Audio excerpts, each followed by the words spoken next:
Deux titres à ne pas rater chez Delcourt en ce début d'année.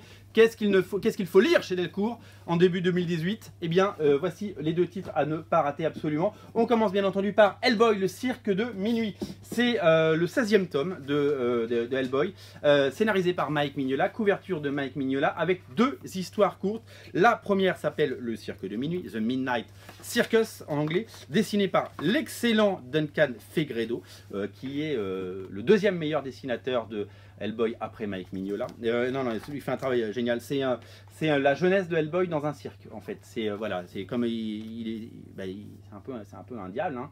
Et ben, du coup, ils l'ont mis dans un cirque. Voilà. Donc c'est magnifique, c'est absolument somptueux. Et la deuxième histoire, elle s'appelle, on y va. Hop, je vais le montrer parce que je l'aime beaucoup. Elle s'appelle Dans le silence des abysses et c'est Gary Gianni qui dessine. Et alors là, c'est un style complètement fou. Voilà. Même quand je trouve que Mike Mignola, quand il prête son Hellboy à des dessinateurs, il prête pas au premier venu. Autant sur BPRD, il n'y a pas des dessinateurs de dingue, mais sur Hellboy, c'est toujours exceptionnel. Entre Richard Corben, entre Fegredo, Gianni, c'est vraiment superbe. Voilà. Un album à ne pas rater, ça c'est évident. La deuxième chose à ne pas rater, c'est Spawn. Quatrième tome de Spawn Renaissance. Scénarisé par, bien entendu, Todd McFarlane, qui ne lâchera jamais son bébé, et le retour de Szymon Kudranski au dessin, qui avait fait presque 50 numéros, je crois, de mémoire, à une époque, qui avait été remplacé par plein de gens, et qui revient. Quand McFarlane a besoin d'un dessinateur, il appelle Szymon Kudranski.